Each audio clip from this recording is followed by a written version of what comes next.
Voilà, vous, c'est la véritable histoire du football congolais. Vous avez fait, en fait, une anthologie du football congolais.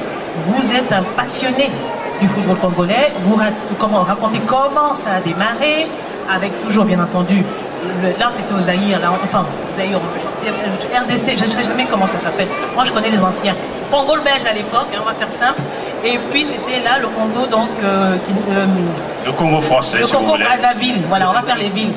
Donc, c'est quand même, précision quand même que c'est deux Congos, hein, qui s'entendent merveilleusement. Vous, c'est l'histoire que vous racontez, c'est alors, c'est assez drôle parce qu'il y a beaucoup de noms, énormément de noms, et c'est plutôt une Bible que vous avez fait. Et je me dis, mais pourquoi est-ce qu'il a voulu faire cette véritable histoire du football congolais maintenant et pas avant?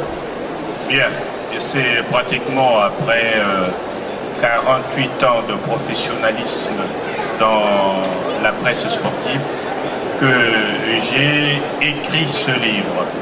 Pourquoi maintenant et pas avant? Mais parce que il m'a fallu retrouver la documentation auprès des pratiquants, auprès de certains journalistes, et avec les événements de guerre que nous avions connus dans les années 90, la documentation que j'avais était perdue parce que tout était emporté. Il me fallait donc rassembler à nouveau cette documentation pour proposer aux lecteurs l'histoire du football congolais. Maintenant, parce que quand même, il y a 50 ans de passé pour l'indépendance du Congo, il fallait bien un support pour parler de son football. Merci. J'ai une question à vous poser. Alors, le foot, les Diables Rouges, ça a été créé en 62, c'est ça? Les Diables Rouges sont nés en 1972, parce qu'avant, il y avait l'équipe, la sélection de Brazzaville, et puis pendant l'indépendance, les Brésiliens de l'UAM, qui était l'Union africaine et malgache. D'accord.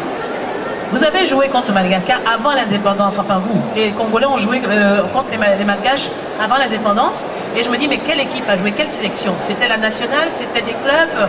Qui a joué contre Madagascar?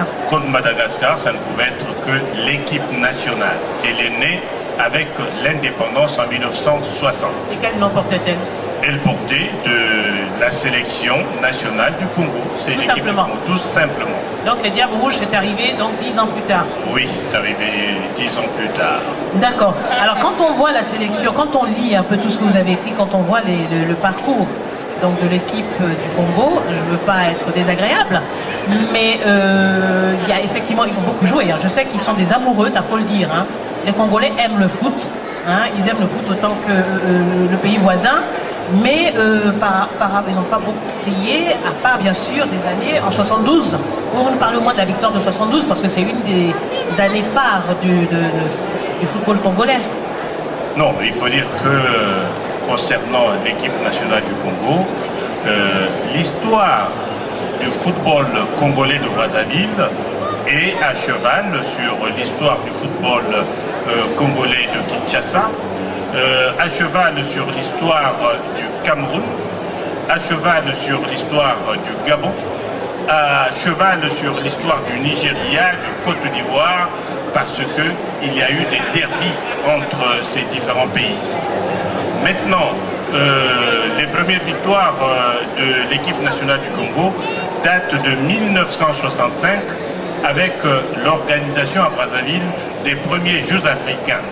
Et par la suite, nous assisterons à des victoires, la plus probable sera celle de 1972 avec la 8e édition de la Coupe d'Afrique des Nations de football qui marquera donc l'arrivée de ce football au niveau continental.